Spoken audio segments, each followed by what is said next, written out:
DJ Z Trip. This is the Influence of Hip Hop. And right now, I'd like to introduce you all to somebody who I think is very special.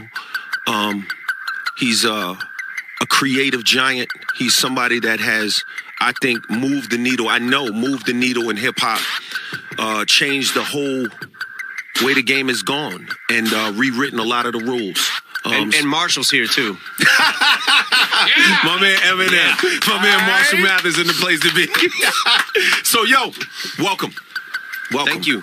And so the way I want to start this is, the first thing I want to ask you is, how does a little kid in Detroit get into this rap thing? Like what happened? What made you, I know with me, it was about the first time I heard kids be empowered and made me want to just, with everything I was going through, I wanted to feel powerful, and it helped me be powerful. What made you get into hip hop? How did you get into this thing? You, Run DMC, Beastie Boys, Ice-T. That was Fat Boys. I don't know. It's just something about the music spoke to me. It was so new and different and refreshing, and you also didn't really have to be able to sing. Mm-hmm. You know what I'm saying? Yeah. So I don't know, something about the music, man. It just felt empowering, and it just felt like, I don't know, it just spoke to me as a kid. I wanted to be like you. You know what I'm saying? I hope that doesn't sound weird. But I get it. I absolutely wanted to be like you. I wanted to be like Run DMC. I don't know, something about it was the energy, and you could just say what you want to say, and and you could talk about your life, and you could talk about shit that bothers you and all that. I don't know, something, I just gravitated towards it, and I never strayed from the first day I heard a rap song. So, when you first started writing, what were you thinking about? What was the, what I mean? What was the, not the subject, but like when you first picked up the pen, what was it? Man, I was probably 11 or 12 years old. I think I was 11 or 12. And I wrote a rhyme that was, the first rhyme I wrote, I was at my great aunt Edna's house, and it sounded exactly like Bad. Oh, wow. Yeah. I don't remember exactly what the rhyme. This one rhyme sticks in my head. Something. Before you can blink, I'll have 100 million rhymes. Unlike a ship, you will sink. Yeah. That was my first. I love that. And when we think about you as a writer, when I think about you as a writer, I think, first of all, before we get into, forget the style for a minute. We'll get into that a little later, your stylistic cadences and all that. But the transparency, your willingness to talk about vulnerabilities, your willingness to talk about things that most people are afraid to talk about, that takes a lot of courage. I understand writing. It takes courage to say certain things. Where does that come from? How did you develop that? Part of it was just going through my own experiences in life, and the other part was watching everyone else. My homework was hip hop. I didn't go to school. I would rather just rap.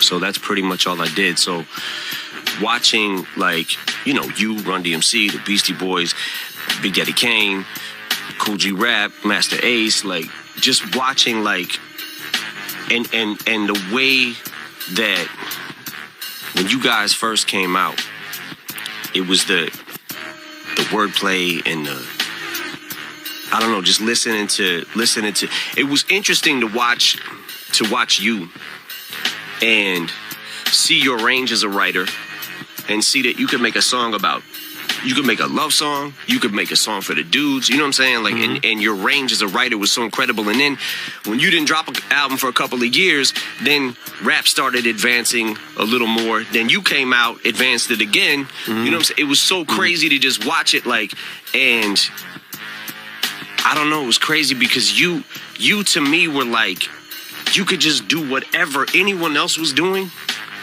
You know what I'm saying? You could do that, and then you could do the shit better. And watching that, like, and especially when you came back when Mama Said Knock You Out, man, and fucking damage. Like, I'm like, yo, you wrote that? Yeah. Like, Yeah. man, Definitely. that seemed like a spur of the moment thing. I always wondered that because I'm like, God damn, he just in the middle of the song screaming damage, and the energy of it was like, God damn. Yeah. Like, I want to fuck my room up. Absolutely. Yeah. I absolutely wrote that shit. It was like, it's that like that stream of consciousness, you know what I mean? Yeah, I didn't know if you were like freestyling it. I didn't know, like, I was just like, yeah, I wrote it, but I wrote it like, right in the zone. You know what I mean? Like right there, like in the moment of the zone. Yeah. Like, it wasn't intellectual. There was no brain power. It was all just ink and feel. Yeah. Because that's the thing, you want to write it from the place of feeling. So, like, let's take a song, like Stan, right? Which is when you're taking a hard line on the fan. And Stan became popular culture. Like, it ended up being Stan, like, ended up being something that bled into popular culture.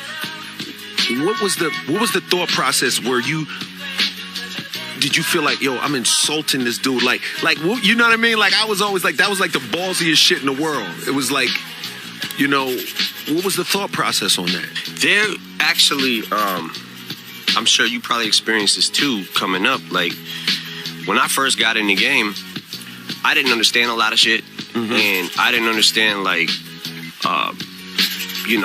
when you would see, like, if you were walking outside the venue after a show, and then you saw some fans, and you took some pictures and shit, there's always going to be somebody that you don't have a chance to get to. You know what I'm saying? And that was one of the things that I started seeing.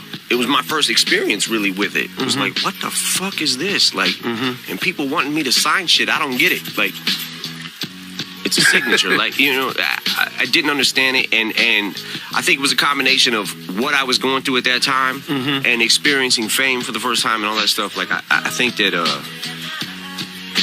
when I got that beat from Mark the 45 King, with the Dido hook on it, I was just like, but your picture on my wall.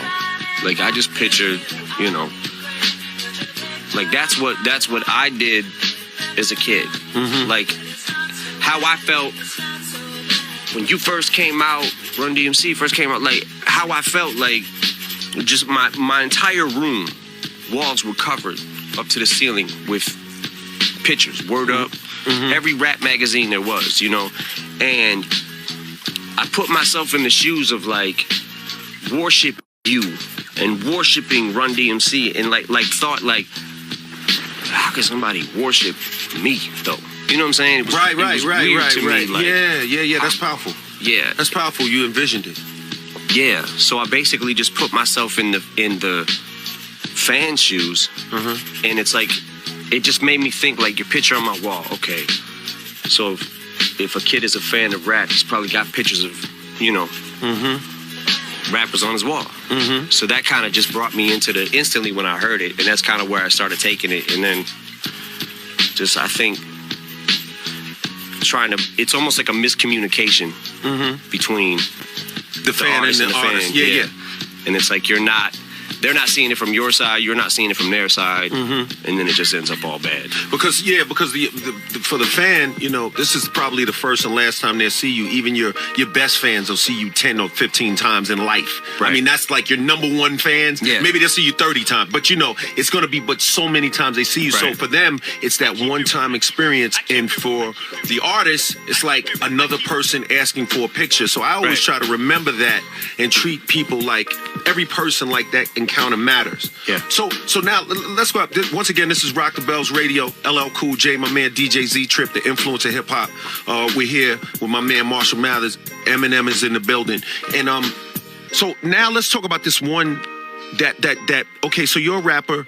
You've been writing. You've been listening to Run DMC. Now there's that moment when you start striving. Like for me, I was 14 when I made the decision that I want to make a record. Yeah. And when I was 16, we ended up starting Def Jam. Yeah. Or at least Def Jam, the label, because T-La Rock was the production company. My thing is, what happens from when you're like a little boy running around the room rapping along to a kid writing his rhymes like you talked about, Sink the Battleship, to, okay, now we're going from that point to becoming a semi-pro on the scene, you know what I mean? Like a professional amateur on the scene. I'm talking about before the label, before all of that stuff. Yeah. Tell me about that stretch. Well, I did a lot of rapping in the basement, and I think it was like I had to get to a certain level before I would let anyone even hear my raps. Level You know of what I'm saying? excellence and skills. Like, and when I started realizing that some of the stuff that I was writing was maybe not as good, but almost as good as certain rappers, you know what I'm saying? Like, it gave me the hope that maybe I could do it. And when compound syllable came into play, you know, and I started hearing you do it, and G-Rap do it, and Kane do it, I was just like, holy shit, they're not just rhyming the last word. You know what I'm saying? Like, they're rhyming every syllable of that word. Like, and then when I started doing that, I was everywhere, man. I went to open mics. I you know, Proof took me to a lot of places, introduced me to a lot of things that he was doing, because Proof didn't have a job back then. He just rapped, and he just went. You know, he went everywhere. He was. And how? Just let me. How did you meet Proof? Just how did you meet him? On the steps of Osborne High School. I was handing him a flyer to a talent show. Oh wow! And he was like, "You rap?" And I'm like, "Yeah, I rap." He's like, "Why don't you say something?" I'm like, "Okay." So I do a rhyme, and then I've told this story before, but he rhymed birthday in first place. Birthday, first place, and I rhymed birthday, first place in the same rap. I said my rap, then he did his, and he rhymed the same. I was like, yo, we understood compound syllable rhyming. So we're like, so ever since then, like it was a talent show that I was doing at another high school. I can't remember the name of the high school, and he showed up there. And I was like, holy shit, he showed up. Okay, cool. Yeah. And then we just hit it off from that day, man, and just ran everywhere together pretty much. But Proof, like, towards our early 20s, Proof was in every spot there was, you know, and I had a job, so I couldn't do everything that I wanted to do. So Proof kind of took off. He started, like, man, his buzz around the city was incredible. And one day he calls me, and I'm living upstairs in the attic of Kim's mom's house, right? Me and Kim are staying up there. It's not really it's an attic, but we turn it into a bedroom. And things aren't looking so good. And I had stopped writing for a while. And I will never forget, he called me. He was like, I hadn't talked to him in like 4 months. And he was like, yo, I've been doing this and this and this. You need to come up to the hip-hop shop. And I'm like, okay. The hip-hop shop. Yeah. I love that. Which was opened up by Maurice Malone, right? Okay. Paul? Yep. And, you know, Proof was doing a lot of things with Maurice Malone at that time. So he was like, yo, you need to come up here. Just rap. If you don't like it.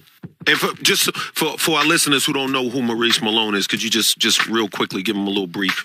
Maurice Malone was a guy from Detroit who... Clothing designer. Okay. From Detroit. Yeah. And he was doing pretty well for himself. Yeah, he had a line called... He did the jackets and all that, right? Yeah, with Maurice the jackets. Malone denim, Mo jeans. Yeah, I remember that. Mo jeans, yeah, I remember that. Okay, so he came, so keep going.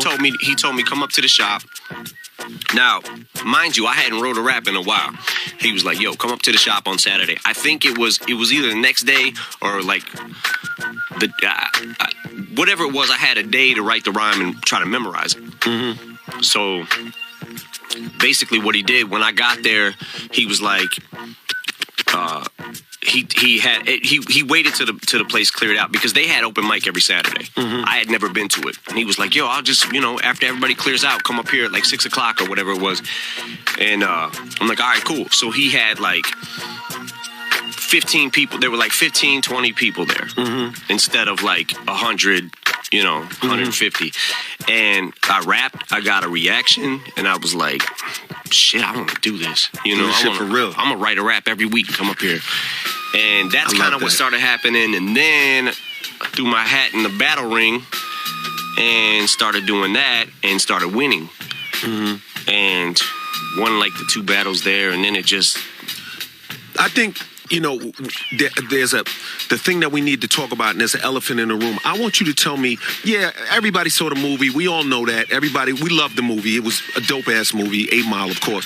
But my question is, I want you to really, what's it like, because this is something I don't know, what's it like to be a white rapper in a predominantly black, African-American kind of, forget the record industry and all that and the radio shit. Fuck that.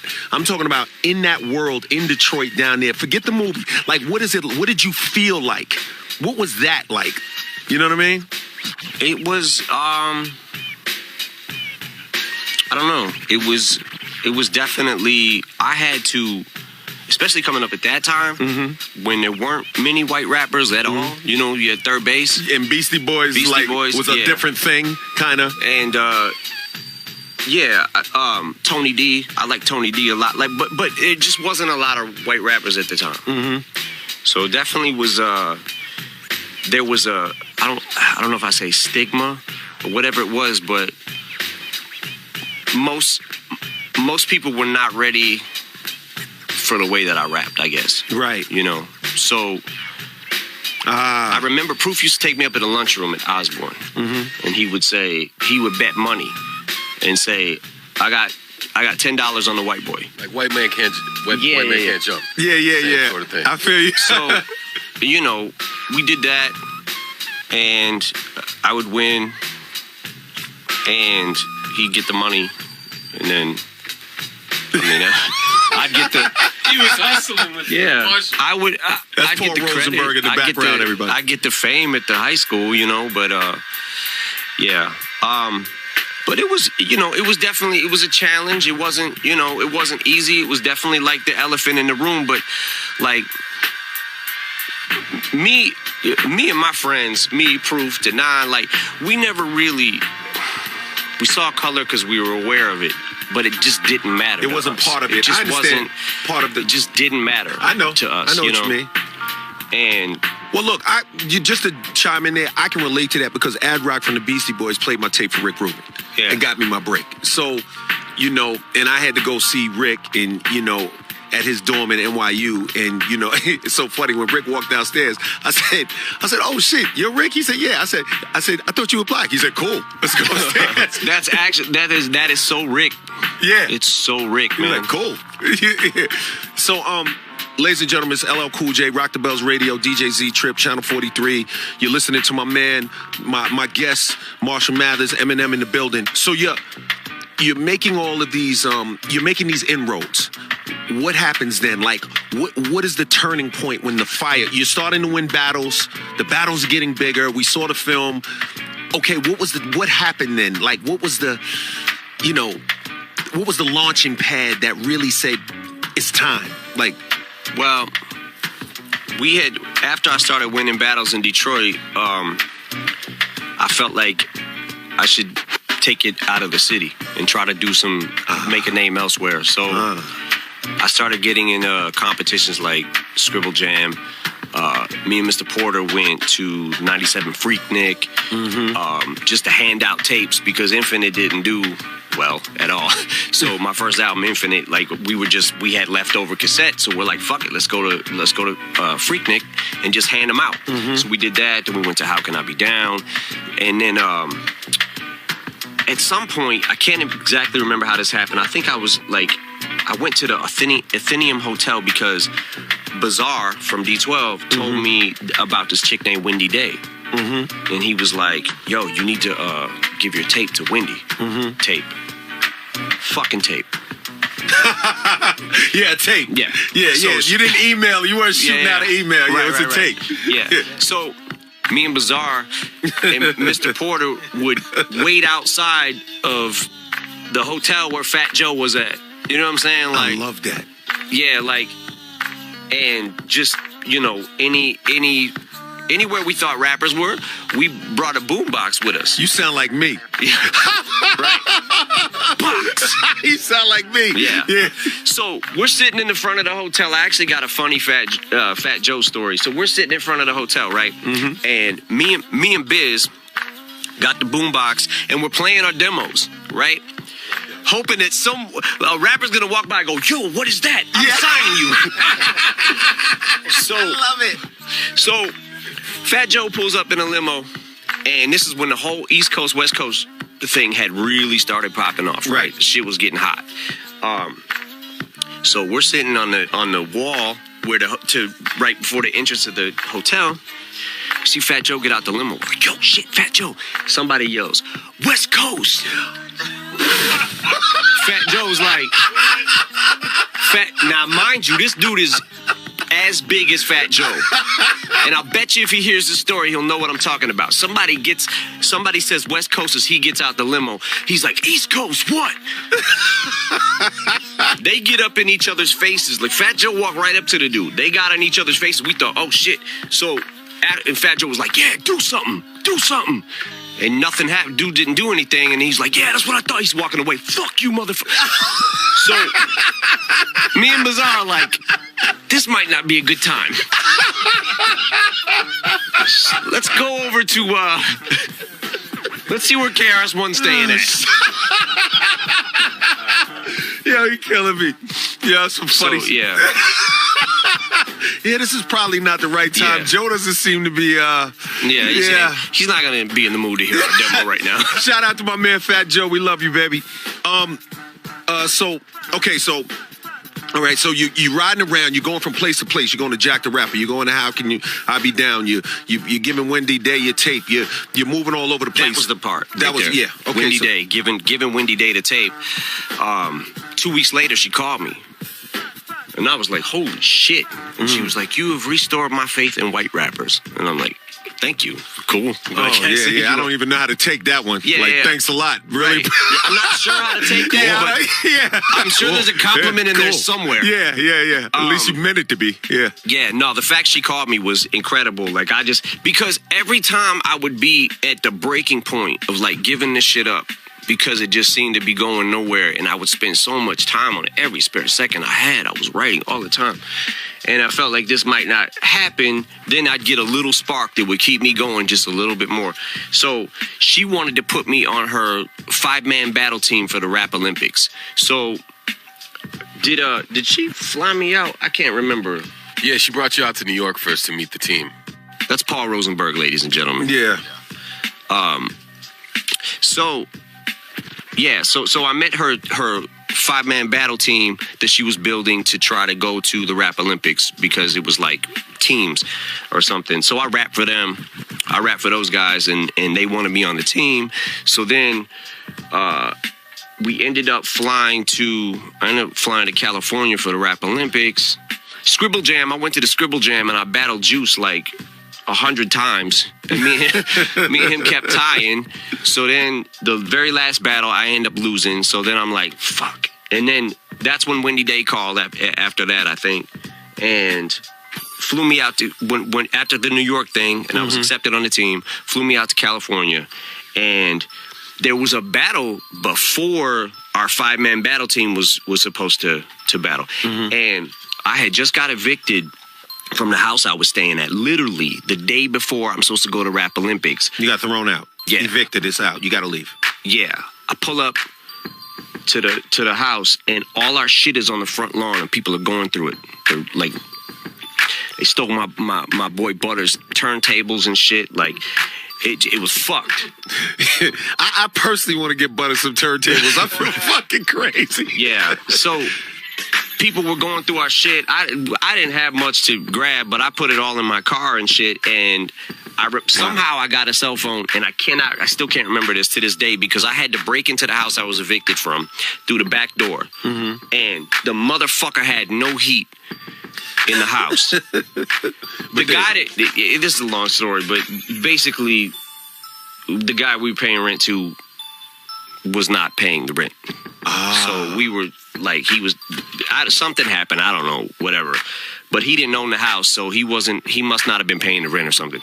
So anyways, I break into the house, sleep on the floor, and Paul was my wake-up call. And so you guys go back that far? Yeah, I met him at the hip-hop shop back when he first started freestyling back there. Proof introduced me to him. That's big. Okay. Yeah. All right, so carry on. So Paul called you? Paul called me, got up for the flight, and then flew out to LA. And the reason I say like this meant everything to me because I didn't know that the battle that was taking place before the Rap Olympics was whoever wins that gets $500 and a Rolex. I don't know what the Rolex was about. Yeah, and if the prize was only $500, then how the fuck did they get the Rolex? Right. Like that's what the fuck I'm trying to figure out. Straight fugazi. So I end up going through everybody, right? Like I jump in that battle because I need that money. Because I don't have a home to go back to. So I get all the way to the end, and there's a guy that shows up there like 2/3 through the battle, and they let him in. And he only had to beat one person and then get to me. I had to go through, I don't know. He had a bye to the semifinals. Yeah. That's crazy. Because that means you're running through a lot of shit in your head too. Yeah. You're depleting your. I'm trying to mix punchlines like written shit with freestyle shit. Yeah. You know, and because I watched Proof do that. Like he was masterful at it. So that's kind of where I learned to do that. And we get all the way to the end, and then when they hand me the mic and I'm supposed to battle this guy, after I went through everybody, this guy, I get the mic, and this guy walks behind the video screen. They had a screen there because they were showing something. I don't remember what it was. But remember, he walked behind the video screen, and I had nobody to battle. I couldn't talk about his shoes. I couldn't, you know what I'm saying? Like, I had no one to battle. Hindsight, I should have said something like, "You're scared. That's why you're hiding behind that screen." Like, but in the moment, I didn't know what to do. So I choked. And then he comes from around the screen and just gets in my face. I don't remember one line he said, but he was screaming in my face. And I'm like, oh, shit. Like, and everybody's like, oh, he's killing him. But I had already choked. So it really didn't matter what the guy did. Right, you know what I'm saying? Yeah, I get it. Yeah. I get it. And I lost. So I was like, fuck. At that point, it was looking really bleak. And this kid comes up to me. It's like 18-year-old kid, right? He comes up to me. And he's like, yo, man, can I get one of those CDs? And I'm like, I just kind of threw it at him like, whatever. At the time, I didn't know that was this kid, Dean Geislinger, that worked at Interscope, right? So he ends up giving the CD to Jimmy. And I don't know, I hear the story that Dre had come over or something, and the CD was like in a box or something. Yeah. I don't know that part because I don't think me and Dre. He brought demos home to listen to on the weekend. Yeah. And Dre came over to the gym and he saw the box and he saw your demo. He was like, "Yo, who's that?" And Jimmy's like, "I don't know, some guy. They say he's great. You should listen to it. He's a rapper." Yeah. So me and the Bass Brothers, the production team I was working with, we had to order the Slim Shady EP that we pressed up, started actually moving some decent amount of units. You know, it was like 1,000 and 2,000. And we had a guy in Vegas. They had a guy that wanted to buy 5,000 of them. So we were like, oh shit. So we go to Vegas. Yeah. We start running around putting the shit on consignment in different stores and stuff. I come back to the hotel just from doing that. And Marky Bass was like, "Yeah, we got a call from some doctor." Chiropractor. He wants to meet with you. The doctor wants to see you? Yeah. Is everything okay? Yeah, right. So I'm like, don't fuck with me. Don't fuck with me. Do not fuck with me. Because I remember I was in the car with these two chicks right before I went out to Vegas to sell the tapes. And I was like, they were playing phone tap. These two chicks in the car were playing phone tap. And I was like, yo, if I could just get with Dre, oh my God. And then literally a week later, we got a meeting with Dre when we go out there. Wow. And then he walks in and I'm like, you gotta be fucking kidding me. Hey, what's up? My name is Dre. That was it. And then the next thing I know, I'm in Foot Locker with Curtis Tucker. And she's getting outfits for the Just Don't Give a Fuck video. And I see you. And I'm like, yo, he's in here by himself. Like, I was bugging the fuck out. Like, when you quoted a lyric back to me and you said, yo, you said, how can I be white? I don't even exist. And you quoting that lyric back to me was like, I think I shit myself. I'm pretty sure I actually literally shit myself. But you know what, man? You said a lot of really cool shit. Like, you know, like I loved when you said come back harder than a cannabis response. Like, it's certain shit you said. Like, I fucking, like, you know, there's certain people that, you know, the shit just moves you. Like on that fucking Renegade record, you know, with you and Jay, you know, just the way you would, the fluidity. Forget, you know, forget comparisons or who was dope and all that. Fuck all that. Just your fluidity on that track, the melody, your sense of key. When I say key, I mean like the key, the notes, like being on key with the track. And also the interesting way that you find little bits of in the track and rap to shit that's in the track that has nothing to do with necessarily the drum or snare other than being rhythmically on beat. But you find other little shit, like all that shit matters. Yeah. And I think there's very, very, very safe to say that you demolished all stereotypes that existed for white rappers. I think that is very safe to say on Rock the Bells radio, because I think before you, Beastie Boys, who I love, who, you know, are very talented and great music makers, don't get me wrong. Different lyrically, they're not, you know, like pure MCs, you know, may, you know, add rest in peace and the rest, but they are great music makers and they make really good records. And, you know, Search and them had some moments, you know, like that Search record, Here We Go, and Gas Face, Third Base. They had some moments. But I think as far as an MC, I think for the general public, you know, and for rap audiences and for classic hip hop fans, you are really hip hop's first white MC. That was really looked at as an MC, like fuck all of the fucking, you know, we could talk all that bullshit we want, but your shit was real regardless. You know what I mean? So you meet with the doctor. Now we're in this place. Now let's talk about this before we jump to the superstar and the fame and all that. That's we both know a little bit about that stuff. Let's talk about this. Let's talk about the times you felt like quitting. And the reason I want to talk about that is because there's a mailman out there. There's a FedEx guy out there. There's a guy working at the post office. There's a guy that drives buses. There's a truck driver somewhere driving cross country. He's exhausted. He's popping no-dos and 5-hour energy drinks just to stay alive and stay awake so he can feed his kids. There's people out there in the world that got real jobs that are even, you know, different from our lives. Like, you know, we live different lives, but we live lives that are really different from probably most Americans on certain levels. Yeah. So tell me about, you know, and how deep you go is up to you. But tell me about the times you felt like quitting and what you did to continue on. Like you talked about that little spark of light. Let's talk about the times you felt like quitting. Well, that was often. But I know that. Yeah, it was a lot. There was a lot of quitting, feel like quitting moments. The one that sticks out to me the most is when I did something really stupid, because I was signed with the Bass Brothers when I was like 15 years old, right?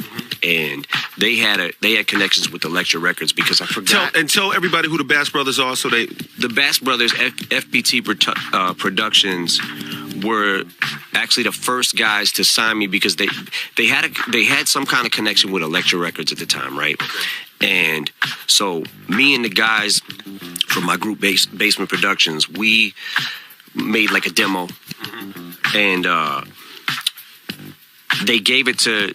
We recorded in their studio. They had signed me to a contract, and we recorded at their studio, and the Elektra ended up turning it down and saying that that I was too young. You know, like he hit us up when he gets older or something. Really? Yeah, that's interesting. So it basically fell through, and I still kept going, and then when I started getting into the battle scene and stuff,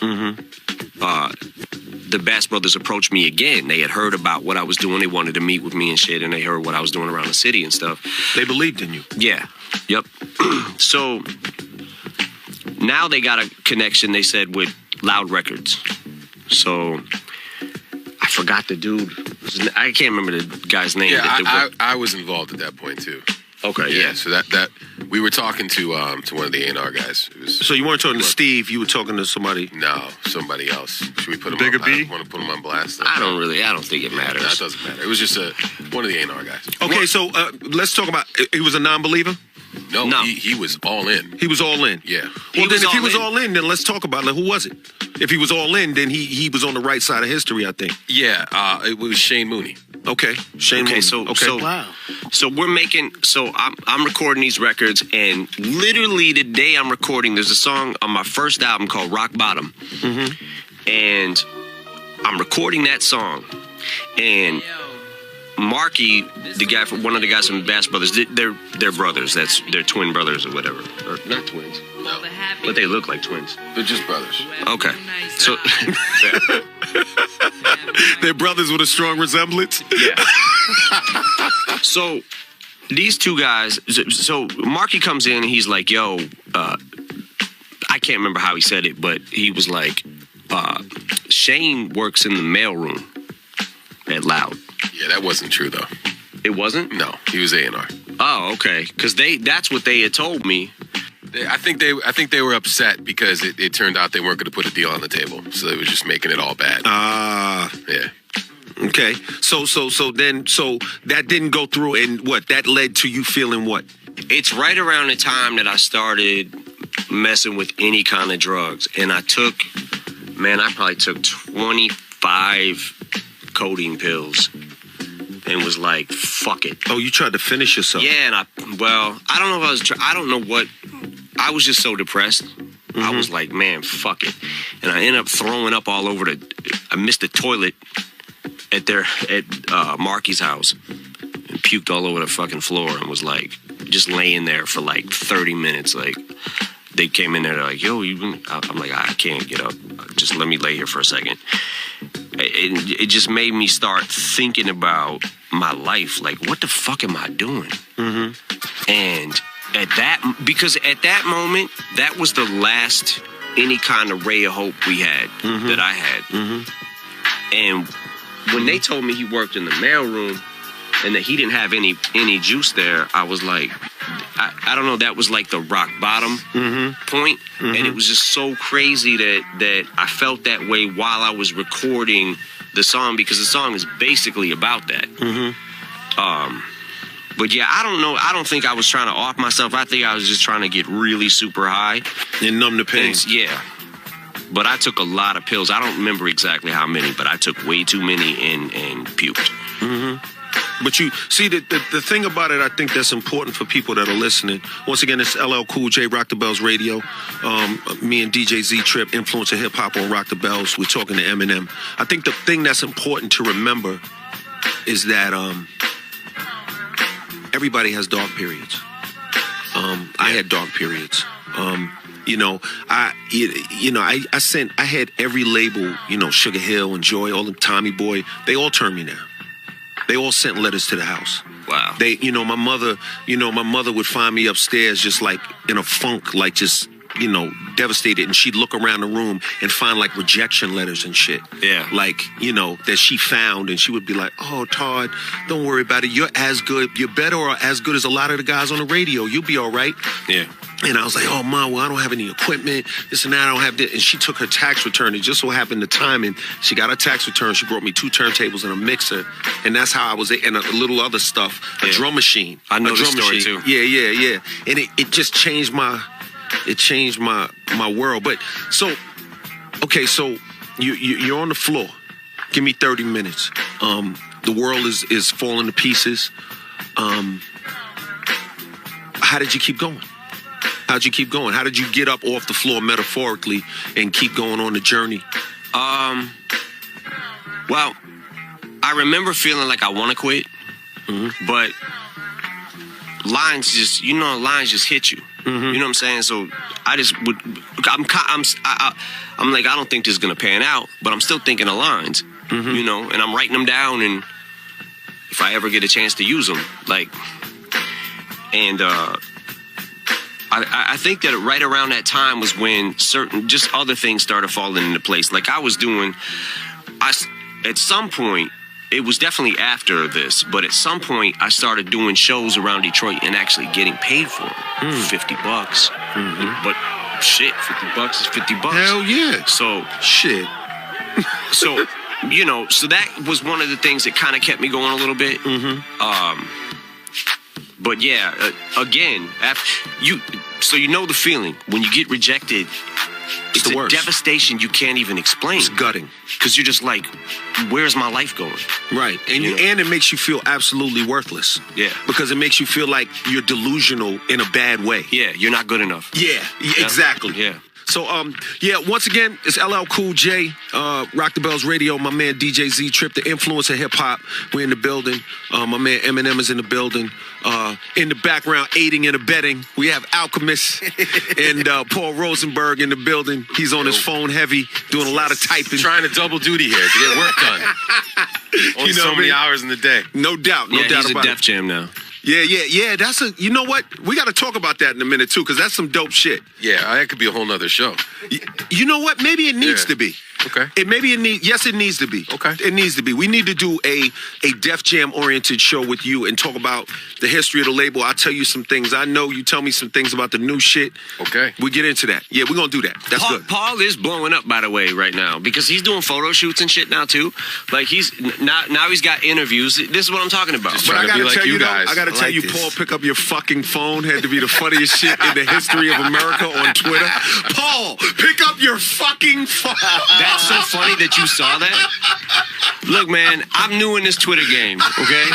20 million people saw that. But I'm gonna tell you this much. I think I'm doing a hell of a job right now. You doing a fucking hell of a job. Paul, pick up your fucking phone on Twitter. That's keeping it 100, that's 100 right there. I was fucking laughing. I love that shit. Because I could feel that I felt like you had tried him like 10 times, and he's busy, obviously. So, it was some shit. He was doing a photo shoot. That's fine. He was doing an interview with LL Cool J. He's getting good at the Instagram, though, but every time he picks up his phone to take a picture, I have to show him how to actually, which button to push to take the picture. And I take some dope-ass pictures.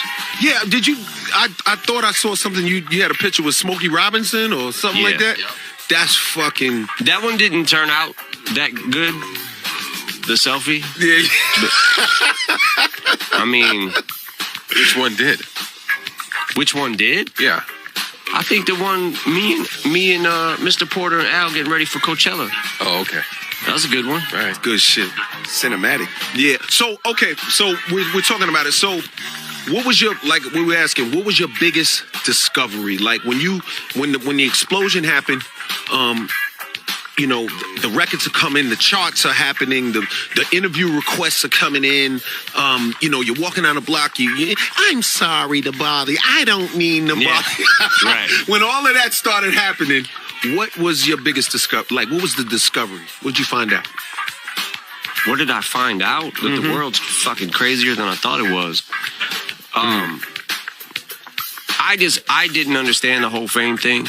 And I really didn't get it. Like the first house I bought, I remember the Marshall Mathers LP. Like after the first album came out, right? I still lived on Chalmers at Kim's mom's house. Like I was staying there, and I would come from touring and go there and sleep. And because me and Kim were still living there at the time with Haley, and it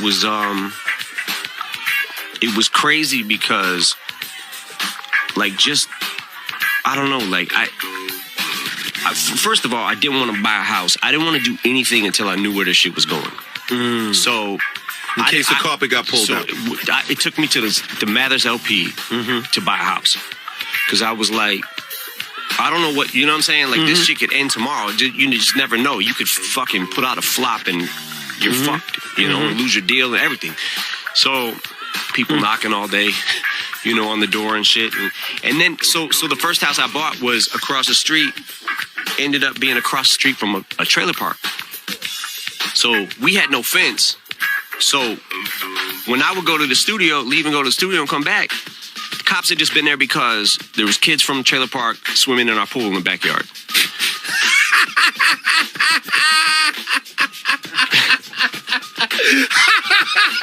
So I'm sorry. That's it.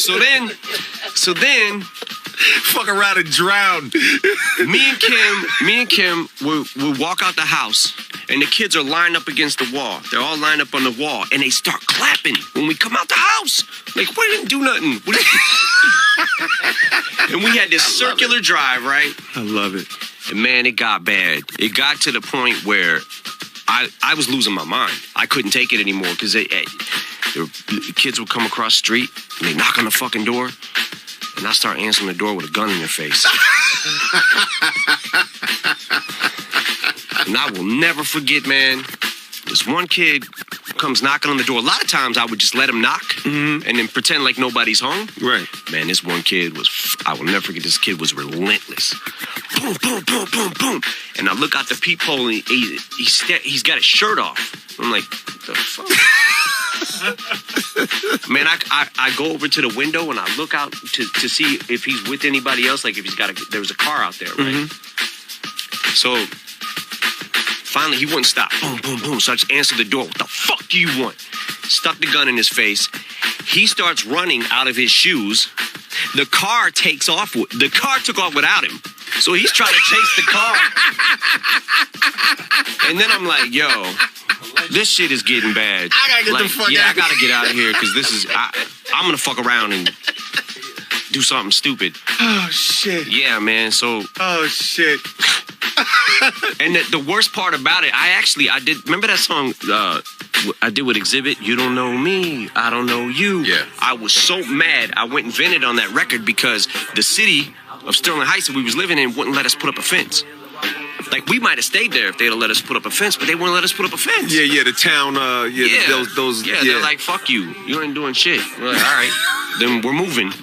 So that's the end of that story. But yeah, just the whole, when the fame thing started happening, I didn't understand it, and I don't know, I just wasn't ready for that. I wasn't built for that. Nah, I remember me and Paul went back to his apartment he was staying at, and we watched the video How My Name Is come on TV.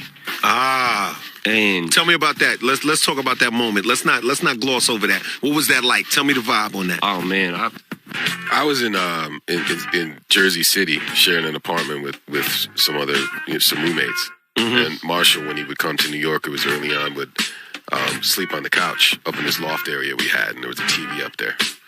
So it was early on, and the album I think probably wasn't out yet, but we had just dropped the video. Right? Yeah, and we knew it was coming on TV, right? They had told us. I think we knew what day. I don't know if we knew exactly what time, or we knew it was coming. Did they? I forget during because obviously I saw the video, but did they premiere it? Did they do like, yo, we got it? It was just a new that guy. Time. Yeah, it was a new guy. It wasn't like premiere with Carson Daly on TRL. It was like, okay, we're gonna put this into rotation and start playing it. And so you remember that moment. And what did that feel like for you? It was crazy because I had the whole leading up to that, I just kept having holy shit moments. Holy shit moment. Dre, I'm sitting here with Jimmy Iovine and Dr. Dre just walked in. What the fuck is this? I'm at Foot Locker. LL Cool J's telling me that he likes one of my lines. Yeah. You know what I'm saying? Like, I didn't say that too. I didn't tell you. Dre actually played your album for me. Not your album. I'm talking about back then. Yeah. He played a lot of your music for me, a couple of songs, and I was like, yo, I remember doing interviews and people asking me about it. You probably saw it. And I was like, yo, Dre got, a hot white rapper, because, at that time, it was different from now. So back then we had to qualify it. Right. And I was like, yo, this dude is hot, blah, blah, blah, blah, blah. So it was around the time I was doing Zoom with Dre. You know what I mean? And that shit was, them fucking records, just hearing them songs were good. But anyway, I digress. But so go ahead. So that was just another holy shit moment, because every time, what used to happen up to this point to me, what used to happen was we get so close and then it would fall through. So close, it would fall through. And every time things looked up, I just learned to not expect or have expectations or get my hopes up. But all those moments kept happening. And then seeing the video on MTV was just like, you still don't know. Like, I never wanted to jinx it. So you're still in the back of your mind going, is this really happening? Is this really what's happening right now? And then it hit TRL, and then at the time I didn't even know what TRL was on MTV. That's funny. Yeah.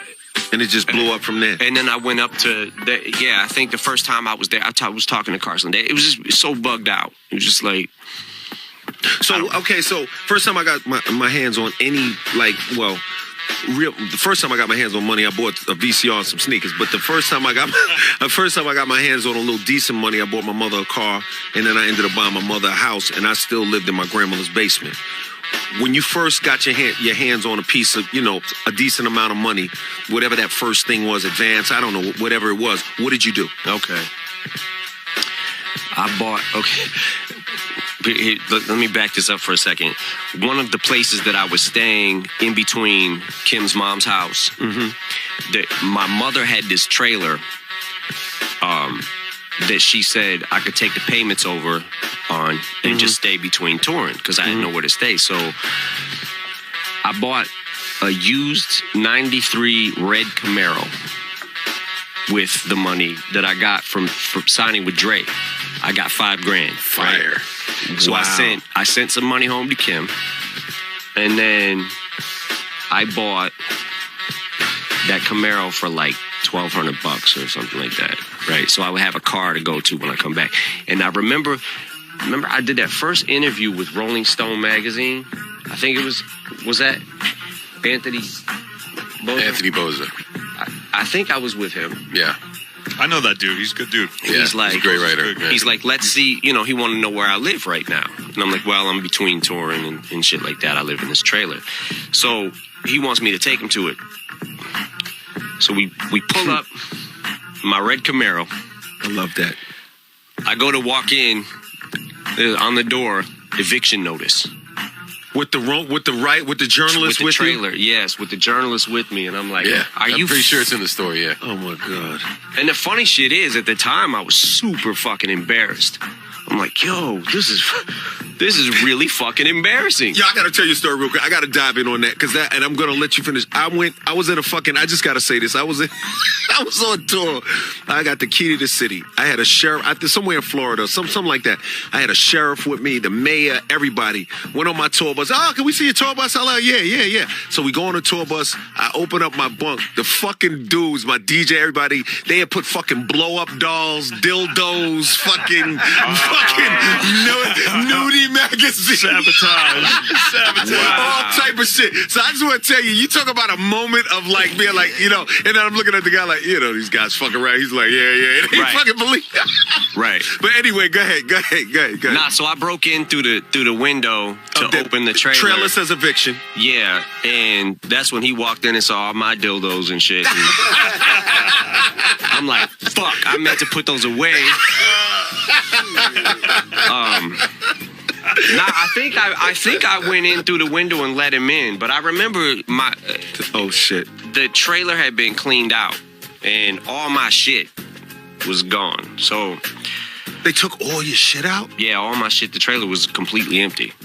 So everything I had was gone. So I think that's when I ended up staying back at Kim's. Well, okay, so we've talked about your background. Now let's switch gears for a minute and just like kind of finish up just talking about career and life and just in general.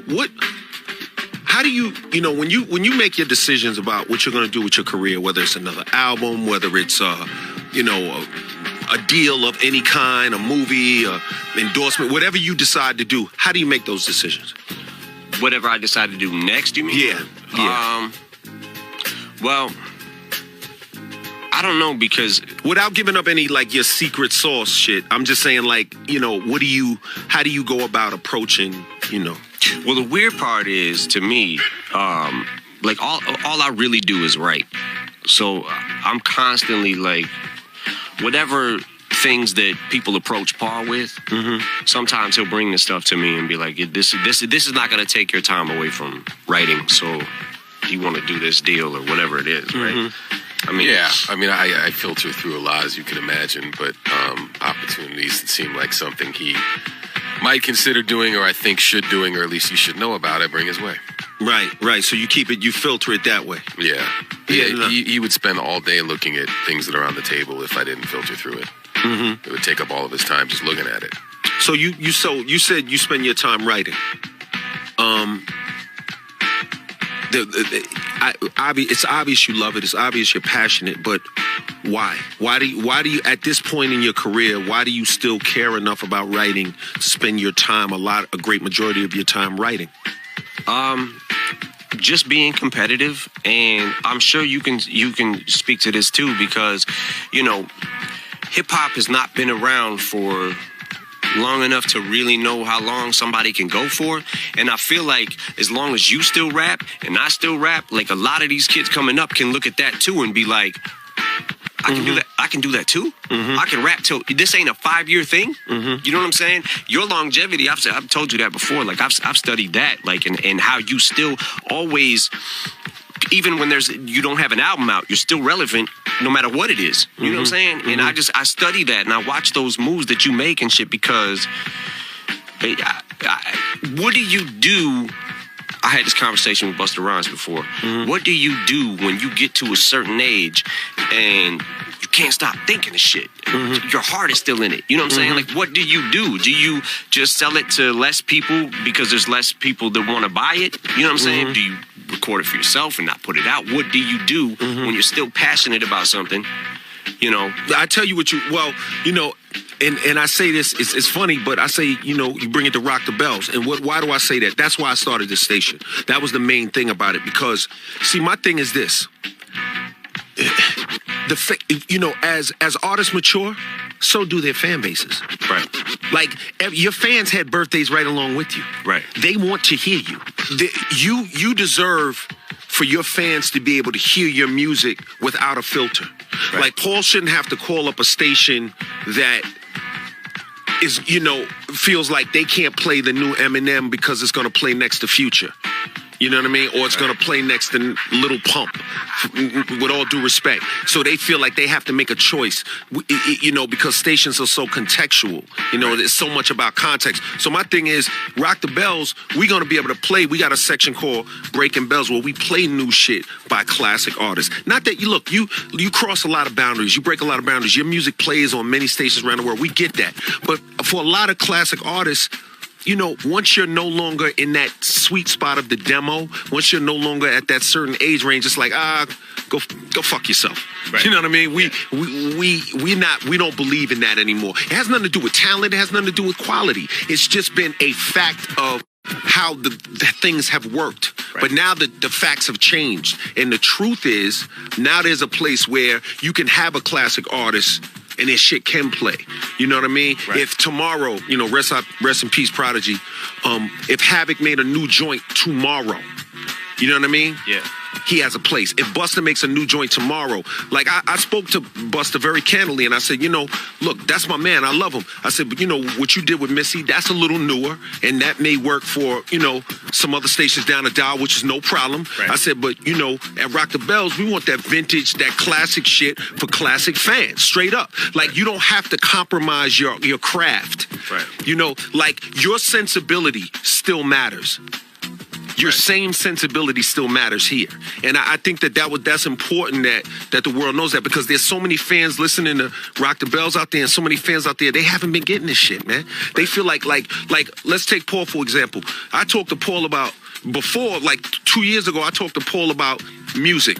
It's like he's looking at LL Cool J and in his mind, it's like, I love this guy, but it makes no business sense where I'm going to play this shit. Hot's not going to play it. This one's not going to play it. Power, this one's not going to play it. But now, all bets are off. Right. That shit is out the window now because, they tried to do those other states. It didn't work. This is the real shit now. I was on the phone with Kool Herc for an hour and a half the other day. I'm on the phone with Flash. I'm on the phone with, Kaz. I'm on the phone with Mo D. I'm on the phone with, all of the founder fathers of the art form. This station is blessed by the absolute OGs of the game. We're the most official station in terms of this part of the genre. And so I say that to say this. Now you can come here. Now your music, the way you want to hear it. If you want to make a fucking hot-ass boom bap record, you can make that shit.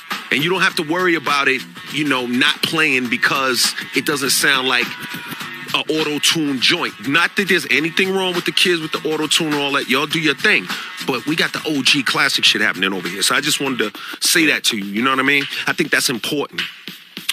So look, talking about music now.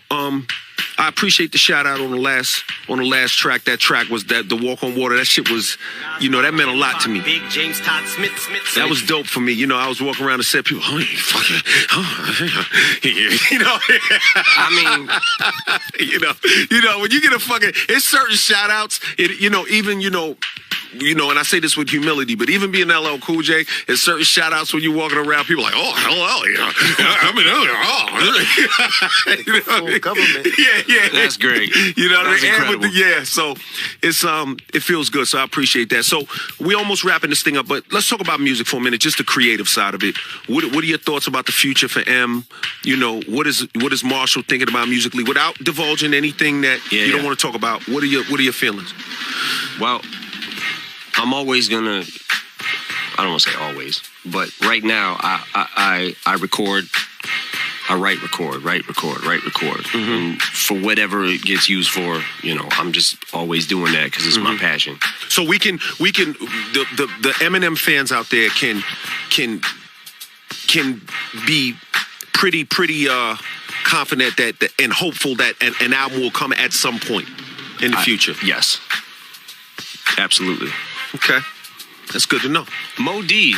Yeah. You talked to Mo D? Yeah, I talked to Mo D. It's funny. I play Cannabis second round knockout on the station. I play Mo D shit up raps about me on the station, and I play those things because it's about the culture, right? And it's competition. Whether people think I won, I lost, whether they feel, it doesn't matter.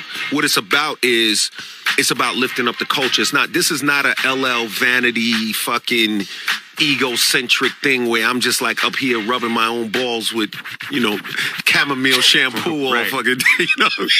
You know what I mean? It's like I'm like really doing this for the culture. You know what I mean? I do that though. You do the chamomile shampoo? You're a bigger man than us because we don't play the diss songs towards Eminem on Shade 45. With those go in the bin. But you know what? And you know what? They rightfully probably should. But I just feel like, for me, and this is not it's not a judgment, man. It's just I think classic hip hop in the genre. Because the time frames are a little different. I think M is still in the fray a little bit. I think M is still out there, duking it out and doing. I'm not trying to, me and Mo D are not planning a fucking battle tour. Fair enough. This is about the culture. So so there's nothing wrong with you guys putting it in the bin. And if I was over there, I'd probably treat it like dog shit too and wouldn't play none of that shit. But over here, on the classic side, it's cool to just give people the culture. It's incredible that you do that because, a lot of these kids, man, coming up right now, I'm not going to say everyone, but I don't know if they hold us in regard like I hold you in regard and Run DMC. You know what I'm saying? Like if there's a respect. Well, there is. They do. They hold you in regard because remember I still do lip sync battle and I do NCISLA and I have kids, more lip sync battle than NCISLA, but I have kids that come up to me and I hear the things that they say to me and talk to me about and they love you.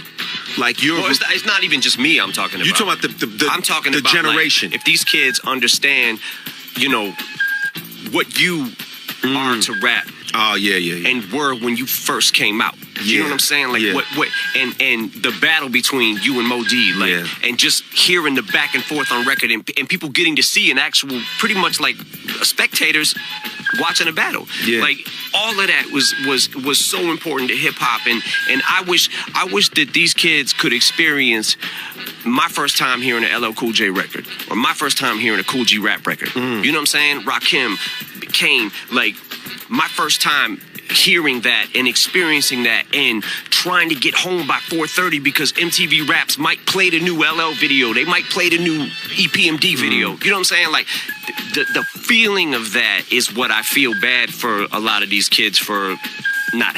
They'll never get to really experience that because everything's on their phones and it's so accessible.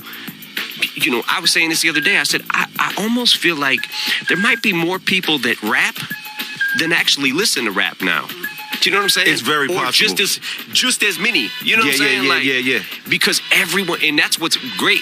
Honestly, I never thought that hip hop could get bigger than it was, even 10 years ago. But it's like it's the biggest. It's the absolute biggest music on the planet. It's, in my opinion, the best music on the planet. But it's even bigger than it was, and it just keeps getting bigger. And it's incredible to me that and great that a lot of these kids coming up can have something like, yo, I can do this now. You know what I'm saying? When we were coming up, it was like, man, if somebody didn't hear your fucking demo, you're fucked. You're out. You know what I'm saying? Yeah. So it's like, just watching that is like, that's incredible to me. But again, you know, just experiencing that, you know, I played Haley, I'm Bad, the video, right? And I said, she knows who you are because she knows how to talk about you. But I said, just picture being a kid and seeing this video for the first time. So she watched it. She was like, you know what? I can see why you liked it. I absolutely can see why you liked it because I like it. That video was crazy. The kidnapped Shorty at the beginning. Yeah. Come on, man. Yeah. You know, it's funny, man. I remember, you know, doing that video and doing all of that stuff. And, you know, I'm just real grateful. You know what I mean? I'm very grateful. You know, the things that have happened in my life, I'm very thankful for. I don't take any of this for granted.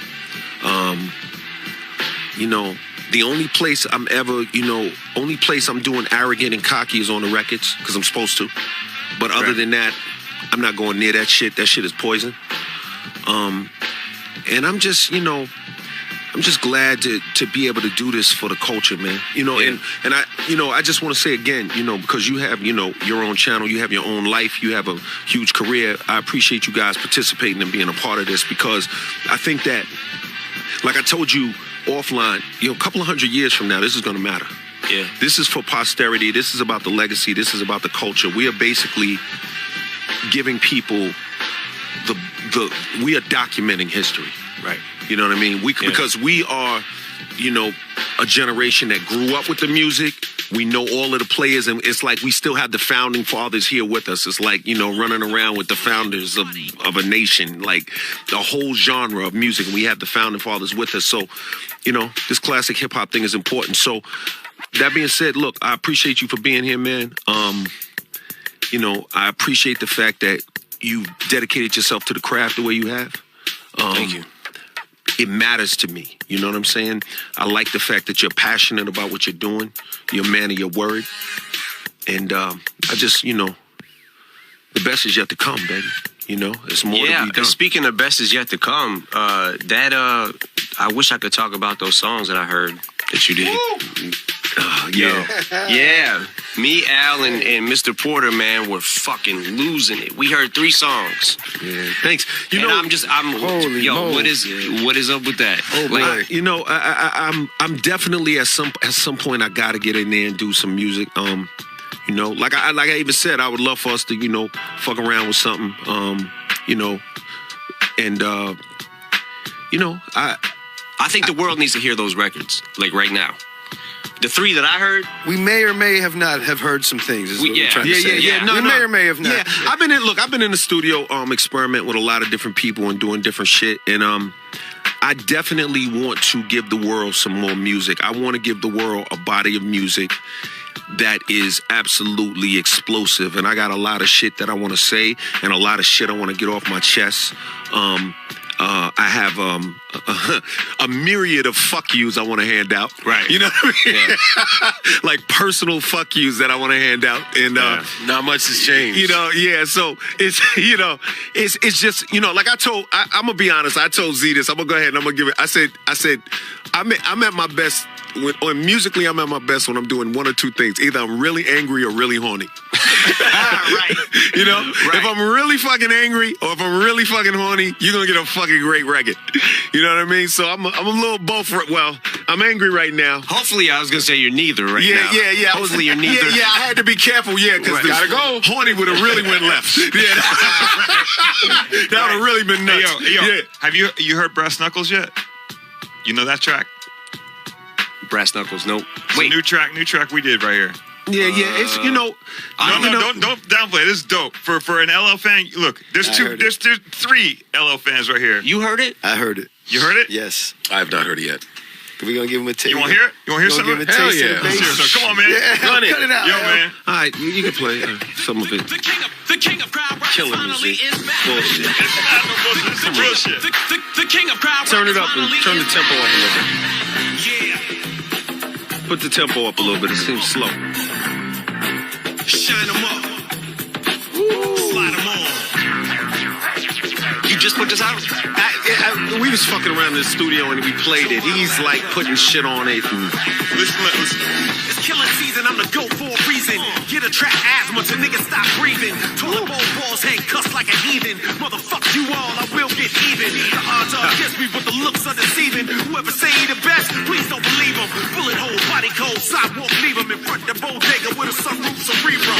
It's automatic, I flip like acrobatics. Back from my crown, nigga, fuck the dramatics. Yeah, we going at it like broke strung out addicts. Like Malcolm X with the Uzi in the attic.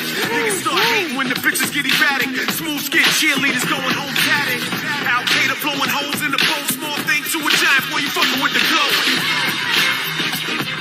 Pass the brass knuckles, let me break his jaw.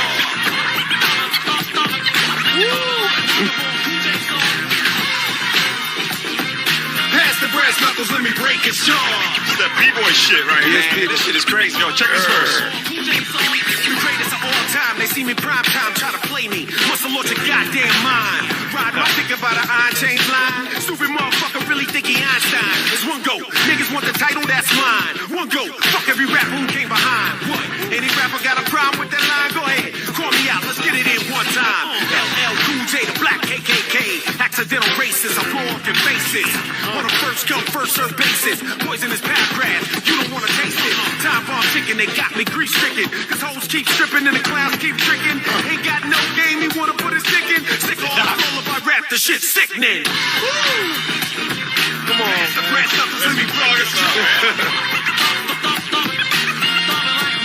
Cool J song. Yo, this feels like some classic shit. Right? Thanks, man. Right? Right? The black bastard, the master, I burn like sulfuric acid. I'm a hazard, I'm laughing. I get sarcastic on classics and drastic. I let you motherfuckers have it, it's quite tragic. Same time, same channel. West Coast chuckers in a motherfucking flannel. Yelling queens when I send shots through ya. Say grace, eat your face. Hallelujah, hallelujah. You know what I mean? Pass So the you know. brass knuckles, let me break his jaw. D-Trip. Pass the brass knuckles, let me break his jaw. Pass the brass knuckles, let me break his jaw. Yeah. More and more and more and more and more. The king of crowd rockers finally is back. The king of crowd rockers finally is back. The king of crowd rockers finally is back. The king of crowd rockers finally is back. You laughing and shit. Yo, that shit is crazy. You know what I'm saying? Yo, this is what I say, man. When people ask me, like, how long am I gonna rap till I lose it? Yeah. And I'll know. You'll know. You know what I'm saying? Yeah. We will know when we lose it. Yeah. We're gonna play the song back and be like, Yeah. I don't know. You know what I'm saying? Yeah. And that's the way I feel. Is like, that to me is classic LL right there. Right? Oh, yeah. To me, it also shows your range again as a writer. Like we were talking about before we went on air, you know, the Revival record and just some of the things that we end up doing as artists. Yeah, and I want to get into that. What I was saying is that, see, when I listen to the Revival record and when I listen to the music you make, as artists, sometimes with the fans in classic hip hop, what I would wish the fans would stop doing, and I know they don't do it on purpose, but they kind of limit us. Yeah. They only want us to talk about, you know, the young male experience, whether it's black male, white male, whether it's ghetto, trailer park, whatever that shit is. They only want to talk about that part of the experience, the danger, the violence, you know, the deals that go wrong, the things on the corner, and they don't respect. Sometimes it appears as though, let me qualify this, the fans don't respect artistry that goes outside of those experiences, those specific experiences. And I think that it does a disservice to to the craft, because you should be able to make a Walk on Water. You should be able to make songs where, you use strings, acapellas, violins, keyboards, different things, hip-hop operas. And, we should be able to do rap in many different ways. You know what I mean? And it should be still respected. Yeah. And I think but I'll say this to you. I've had those kind of moments. Obviously, I've had, records that were panned critically. I've had records that people told me my record was dog shit, this and that. But you know what? And I see where I may have, quote unquote, went wrong to some people because I didn't keep it all the way hood or all the way. It wasn't hardcore. But you know what? As an artist, you have the right to expand your horizons. Yeah. So you can't let that shit discourage you. When you need to, what you need to do to hit the reset button, and you do what you need to do. But just know that expanding your horizons creatively, in the long run, it's gonna be, history will bear out that Yeah, I was gonna say, me seeing, sitting back and looking at what happened with Revival. I know that there was a lot of backlash on the track listing, and I know there was a lot of backlash on how many singing features I had on there. And one of the only thing I would say to that, when I was talking about like explaining our range as writers, sometimes we like to do that as artists. And, I'm very close, it's not a secret. I have a very close relationship with Skylar Grey. And a lot of times she'll send me some amazing hooks, right? And it's fun for me to try to figure out what to do with them. Because when I get the hook, it's like, okay, how can I make a story about this or whatever? You know what I'm saying? Or this might hit me in this way, and this brings out the time when I felt like this. You know what I'm saying? And,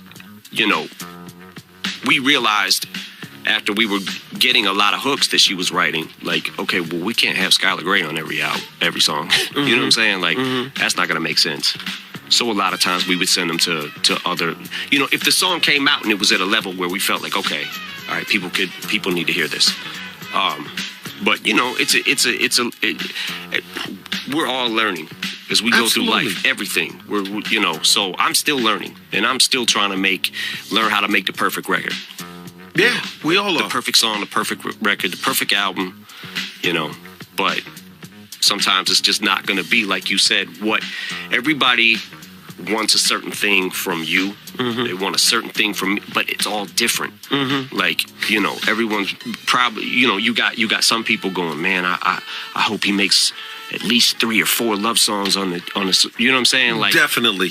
I hope he comes with the fucking bar. You know what I'm saying? Like, everyone wants a certain LL, everyone wants a certain Eminem, and if you look online, man, it's like everyone wants something different. And how in the fuck can you please everyone?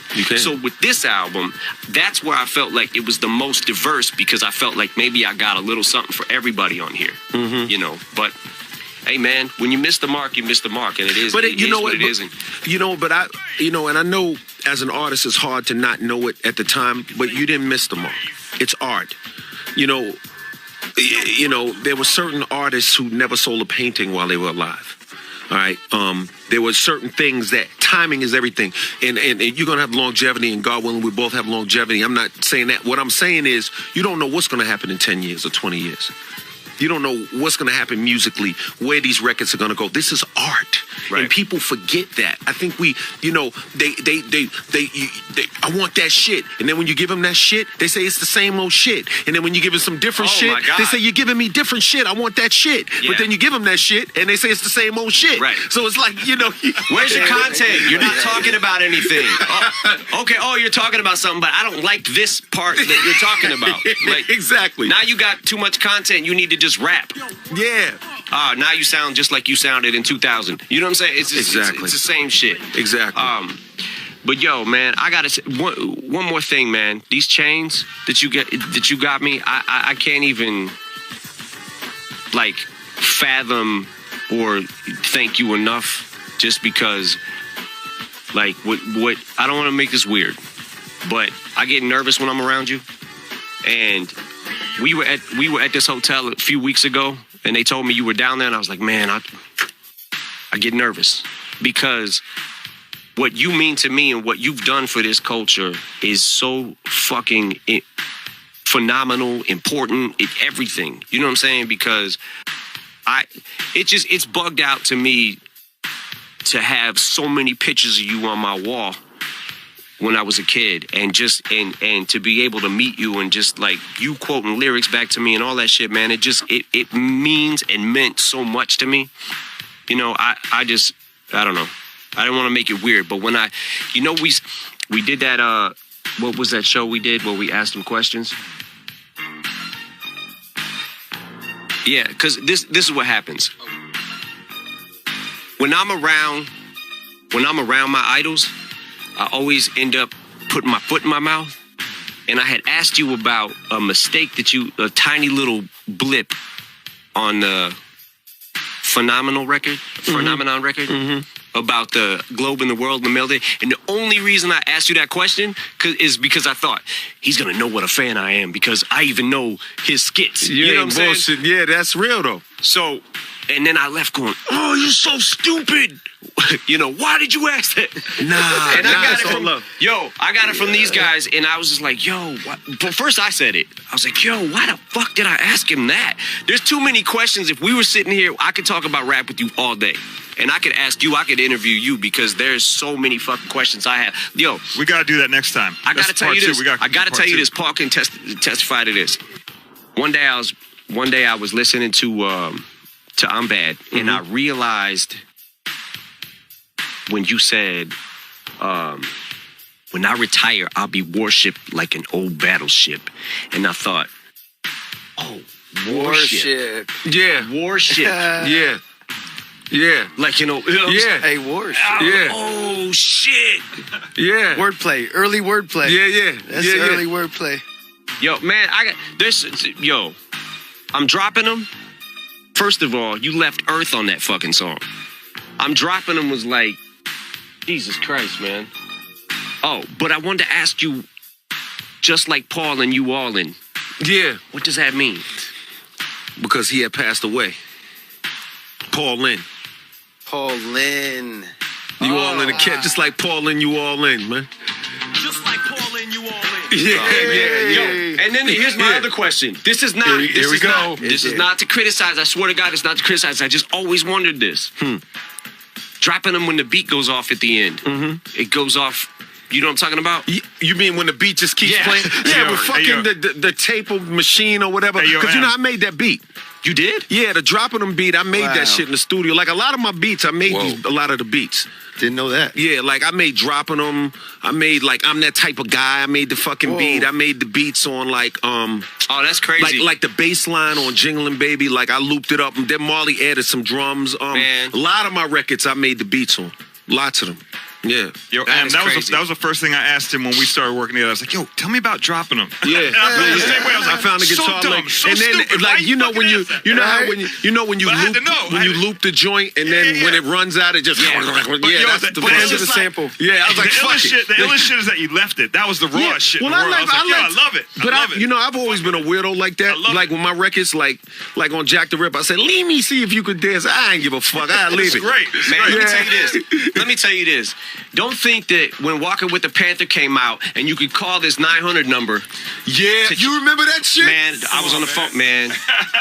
Wow. Yeah. Yo, you remember that shit? Yeah, I didn't pay the bill for that shit, but I was at a friend's house. I won't say which friend. That's funny. Oh, yeah, just to hear the album. That's funny. I remember that shit. Man, that album is so fucking classic. There's so many crazy songs on there. Thanks, man. Nitro. It was a lot of fun. A lot of fun. Well, okay, so look, once again, it's LL Cool J, Rock the Bells Radio, DJ Z-Trip, Influencer Hip Hop, and my guest has been Marshall Mathers, Eminem. We've bonded even more now. This is actually the longest conversation we've ever had, and it was good shit. You know, it's like good. You know, it's good shit. So I want to thank you again for coming. We appreciate you. We'll look forward to what the future holds for you in terms of your career, entertaining us, doing dope shit, and you as well. And thank you, man. You the motherfucking man, baby. Love you, homie. No doubt. You too. Love. Rock the bells.